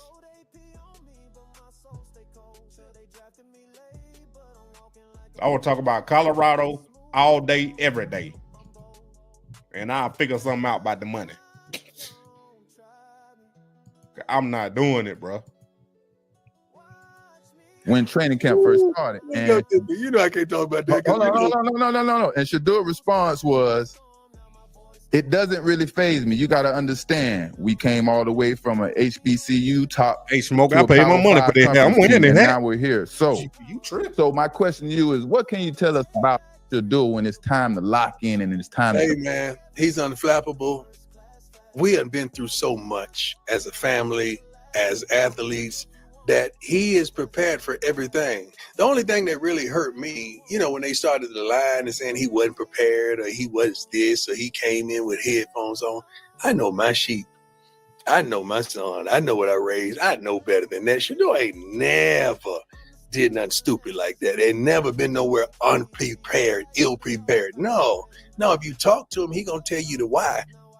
In every situation, he's never gonna be caught out of pocket. Now, yeah, he was speeding. Okay, now nobody's perfect. Nobody's perfect. We'll check him on that. But anything else with his character, it can't be no character flaw for 20-some years. Then all of a sudden, it's the character flaw. It ain't adding up. It ain't adding all of a sudden, it's character flaw. Like, come on, y'all be for real. Yeah. But I see him in practice, and I see him after practice. He just looks like he's locked in. He's ready to grind. He's ready to show the world. And he cut from the old school. He cut from the old school, man. Like, he knows hard work pays off. Like, you got to work to earn it. And when I wanted to go down there, because I went to see Charlemagne, me and Bucky, we got a plane. Like, we're gonna go see. Oh yeah, you already said it. GG, appreciate you. And he's like, Dad, don't do it. I was like, what you mean? He's like, I ain't where I need to be. I'm not getting the reps I need to get. Don't do it. Don't do it. Yeah, I need that kitchen tonight. He said, let me do my time in private. That's what he said. Let me do my time in private. I'm doing my time right now. Man. I got this. He said, when you come, hey, it's going to be all kind of bull junk. I said, you know what? I got you. Right. Yeah. So we directed the flight and we came on back to Boulder. Yeah, man, he's doing his thing, man. Shout out Shedeur, man. I can't wait till the preseason game start because man, next Friday I'm full where everybody locked in, baby. You can do what you want, but you're gonna have to let him play in preseason. He gonna have to play, and I know he gonna get the ball down the field. I know him. He love to get that ball down the field. He gonna get the ball down the field. He gonna first down completions, like you know how they keep in track or the charts of the completions. Yes, the tracker, the daily tracker. I'm glad they just brought it up.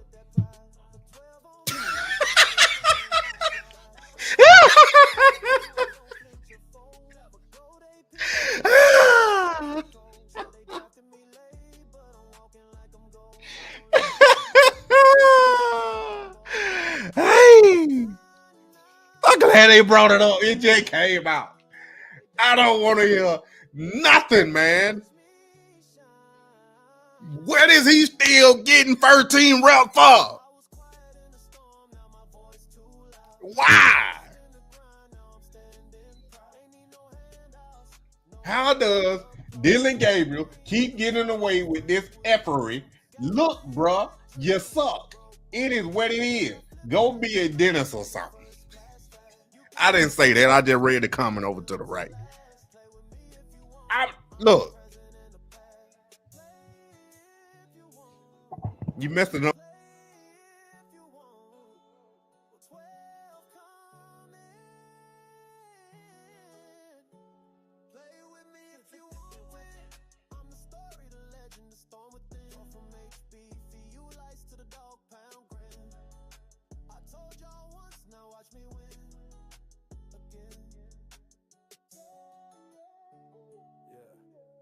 I had a phone call. My fault.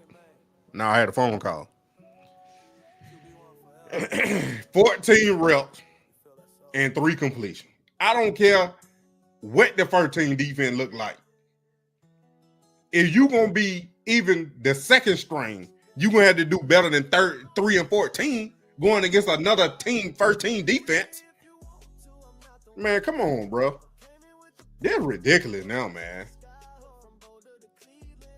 And what should do get 10 reps from? I was on the phone. All I'm saying is, where is Shedeur first team rep?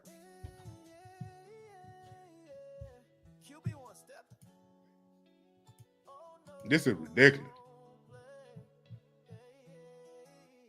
This is ridiculous, man.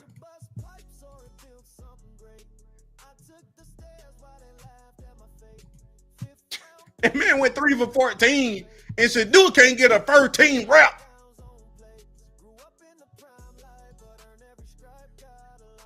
What are we doing, Cleveland? That ain't yesterday, that's today. It's August 1st.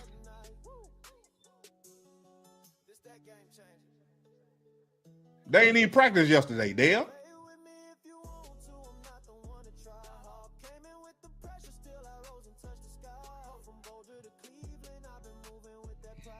Look, maybe Cleveland tricking us. Like I told y'all, I think Kenny Pickett and Dylan Gabriel getting all the reps because they ain't know the plays. Maybe they tricking us. That's a big maybe with a question mark.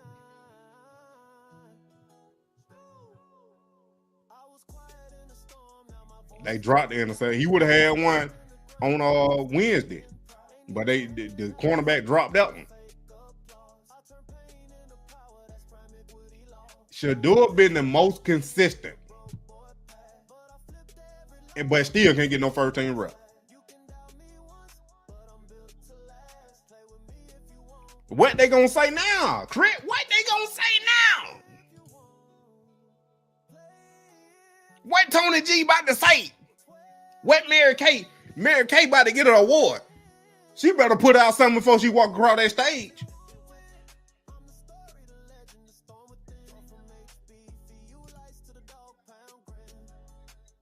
He made the right read, and it was getting the first team defense. That's what they gonna say. That's what I'm saying. Should be 2 touchdowns for Shedeur.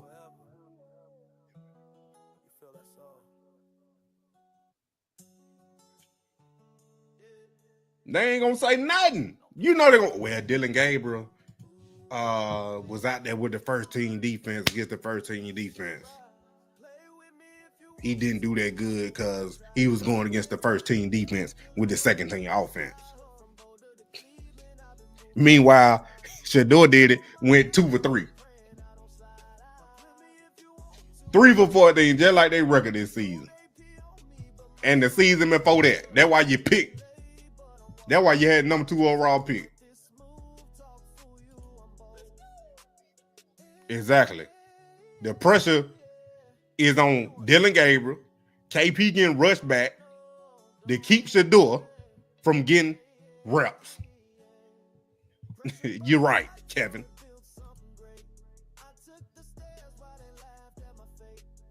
That boy name Big Bro.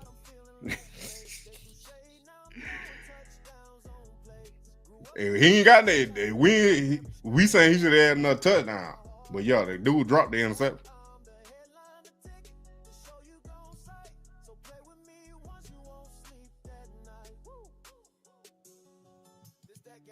I need to see it. Come on, man, Roberts. I know they study. They probably run around Legendary Island. It is a sign. I told you. Cleveland better get ready. Y'all done had your last warning. Now you about to, what you said, DJ? What that word you said? collateral consequences. Who said that? Somebody said that. This is collateral consequences that's coming up.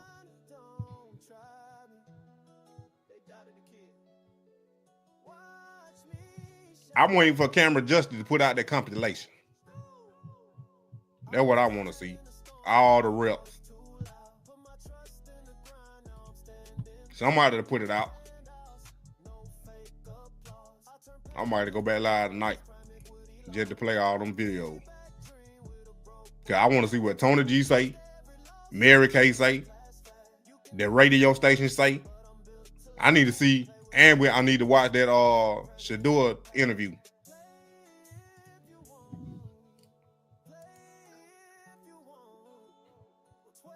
Yards a game. Everything was awesome that year with that defense. If we revert back to that, and that's the defense that we're seeing against this offense, maybe we are an average offense. Okay, maybe that is the case. You know, you run the ball more, you pound the rock, you got multiple tight ends. You use the special teams aspect. Fine.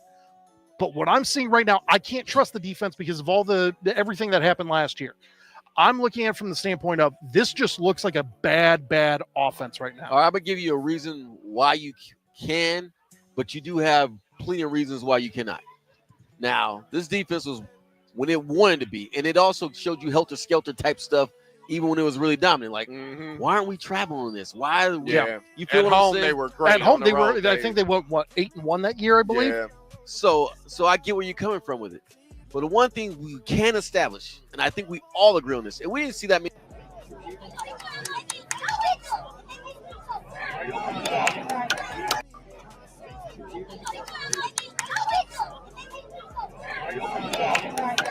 Hey.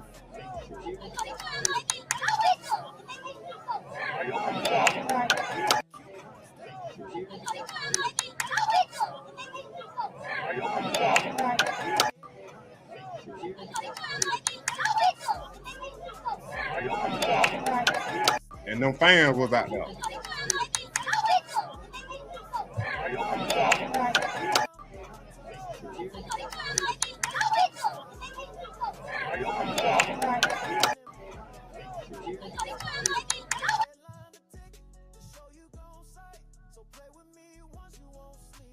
They got let me follow this channel because they got some good. They got a good view.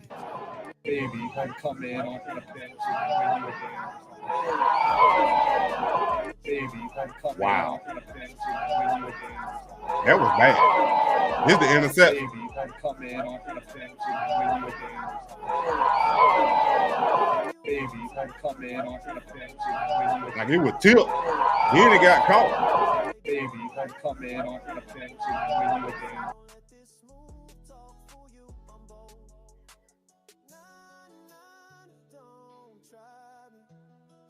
And that ain't even the 13 defense. That is not the 13 defense. It can't be. No, you got Denzel Ward and Newsom over here. Help it on the sideline. Unless they just out.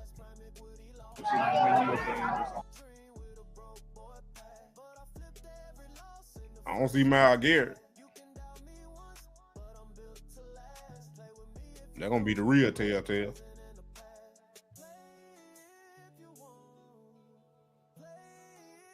That's what I'm saying.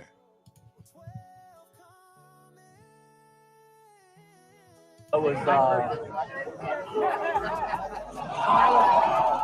against the Bucks. They're getting black over there.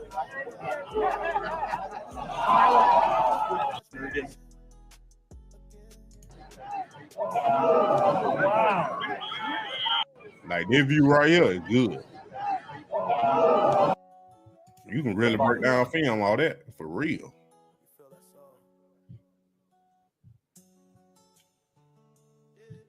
I don't know why I couldn't find that page before. I like that view.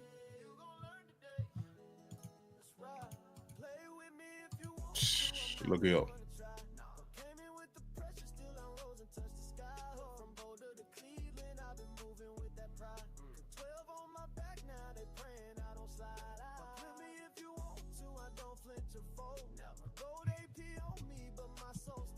Let me go back and read y'all something, man.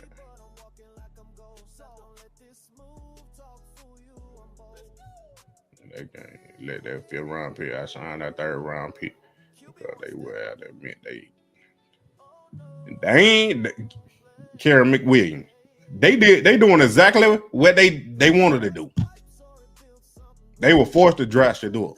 They don't want him to outshine they 3rd round pick because they wanted to pick Dillon Gabriel. They wanted Dillon Gabriel. They had to pick Shedeur. They didn't want to. They had to.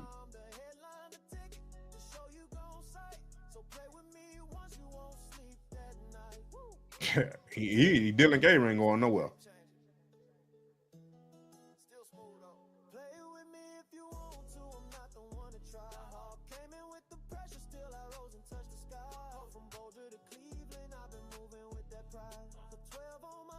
Number don't lie, Chris. 12 got receipts. Who is cousin? Who's cousin? Man, Rob Shedeur. Darius out there.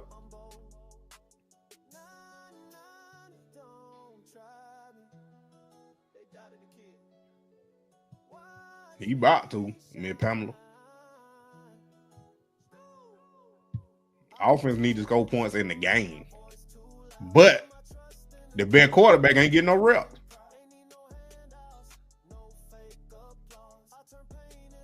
He had 74%. Oh, you talking about all 4 years? 71%.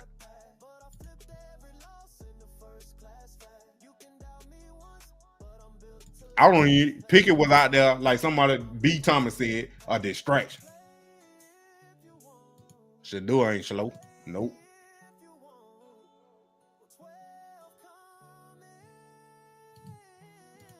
Look, Savage, we already know.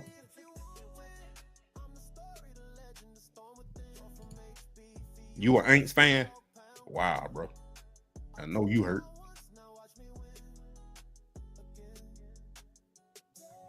Oh, that's the video I was gonna play. I'm gonna have to upload it. I'm gonna have to go live later. I'm gonna have to go live tonight. That Tyler show, I got the video on my phone. I ain't even uploaded. I know, Miss Robinson. That's all I can do right now. I know he ain't healed up that quick. I can barely lift 20 pounds on my hamstring right now. I know he can't do nothing. Yeah, we already got that, Kevin. It's right here.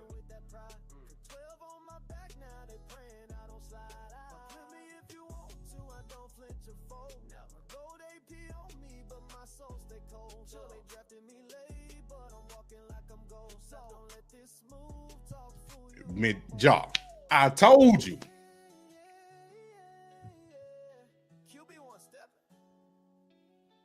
Nah, I ain't 420. I ain't watching. I was looking at some clip, but I ain't watching. Yeah, Shedeur misses it drop. It's crazy.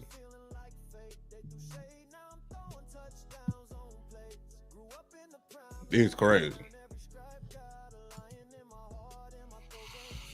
Oh, man.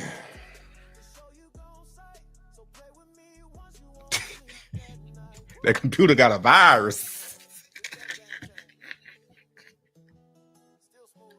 That computer got a virus. Well, hey, don't be going on dikes on bikes now. Dylan, don't be going on dikes on bikes. You done caught a virus and caught that Trojan virus.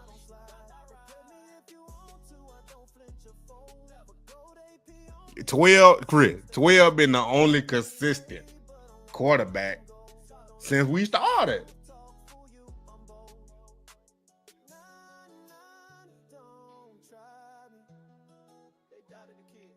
You got to, it don't make no sense.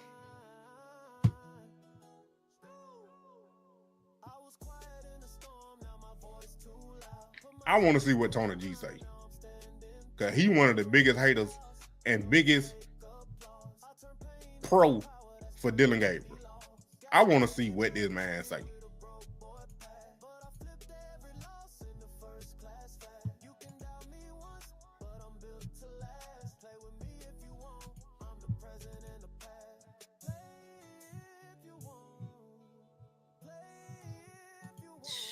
Look here.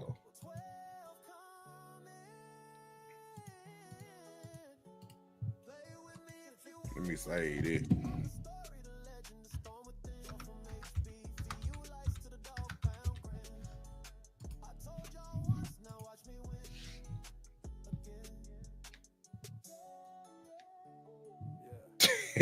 Gabriel looked like a 3-14 quarterback today.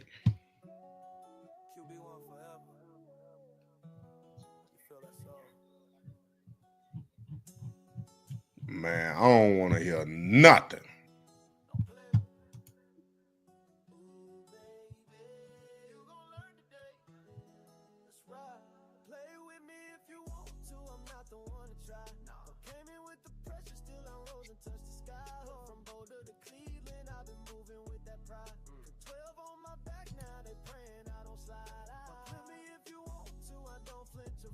Man, they ain't got. Thought they were gonna do their interview. I guess they're gonna put it on later. We've always done that here. Really? Like here, we've always done that with 7-on-7 as well as team. We've always kept track because I wanted the quarterbacks to always see where they were. Because I never wanted the quarterback with coach, you not give me the reps. Son, you're throwing for 30% completion percentage, baby. I can't work with that. You know, like I like to show them. And then there's the other part about it. Right here. I got all this stuff. I ain't slide. This for today's practice. I got all of it. I need a grade on everything. I think people want to. I ain't get to listen to him like daddy ball and stuff like that.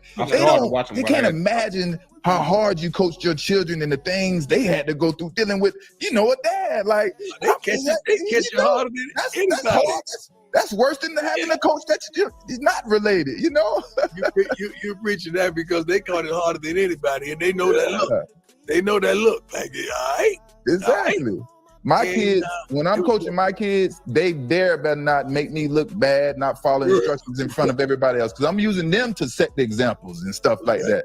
So, yeah, man. No, it was never that, and they know they had to be. My deal with my kids, you don't have to be the best, but you got to give me your best. That's all. I know your best. I know your best. That's the problem. That's the problem. I know your best, so you can't come out here and mess with me. You can't come out here and bullshit. I know your best. I know your best. All right, so like you said, man, everyone, including myself, seemed to think this season would be more challenging for you because Shedeur has moved on. And do you see this season more of a challenge for you since Shedeur won't be the quarterback? Emotionally. I'm going to tell you something. This is a great question. I thank you for it. One of my kids, I'm not going to say who it was, came to me the other day. He said, Coach Brian, you know, turn it off. He said, you know that walk you did with Shedeur, Shiloh? He said, you know we still going to walk, right? I said, boy, you trying to make me cry, man. Ooh, boy? I said, man, go on. You trying to make me cry. Do you understand how that feel, man, for one of your kids on the team is cognizant enough to know that and want to keep that tradition going? I said, man, go. You ain't gonna make me cry. Go ahead on. Get out my face. Get out my face. But the best thing about it, I don't have to be coach and dad anymore. I can just be the coach. And I will admit it is kind of strange when I'm looking at that. See it doing the thing, both of them. But I don't have to wear two hats. I just get to wear one hat and I'm happy. And our first three practices has been phenomenal, man. He just get into that ball. They come in. Oh, Lord, they come. It's the second year. And Coach Sherm, this is the second year in the defense. Is with Coach Rob Livingston. And I love it. I love what I'm seeing, man. And we got some depth. We got some grown men. I'm looking over here because that's my board up there. We got some depth. We got some grown men. And they in the offensive line, we gonna run that ball. We're gonna run that ball, baby. Physical football, baby. Physical football. Run that ball. All right, so you got a quarterback competition going on between Jaden Salter and Julian Juju Lewis, right? What does your quarterback need to show you they are the man for the job? Like, what are you looking for? Consistency and leadership. It did really bucket. Dang, where that? Dang, why they had it? Dang, where it go? Did really bucket Instagram or Twitter?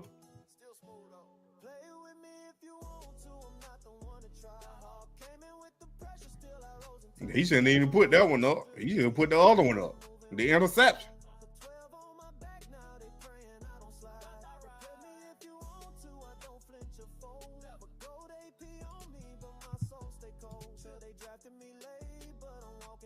I don't think this really is.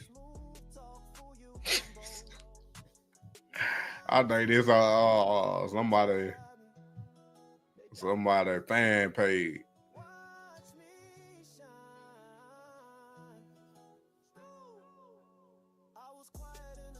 There it is right there. Oh my goodness, bro.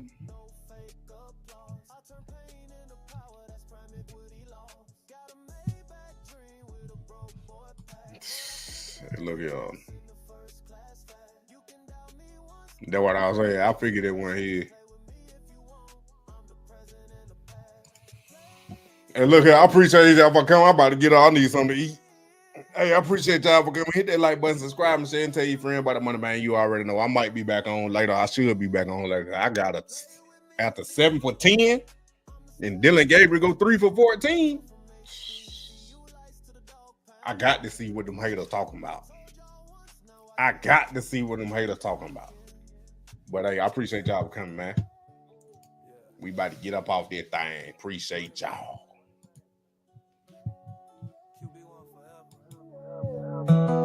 You feel that song? Yeah. Don't play. Ooh, baby, you gon' learn today. That's right. Play with me if you want to. I'm not the one to try. No. Came in with the pressure, still I rose and touched the sky. From Boulder to Cleveland, I've been moving with that pride. 12 on my back, now they praying I don't slide. Play me if you want to, I don't flinch or fold. Never gold AP on me, but my soul stay cold. Sure, they drafted me late, but I'm walking like I'm gold. So don't let this smooth talk fool you, I'm bold. Let's go. QB one stepping.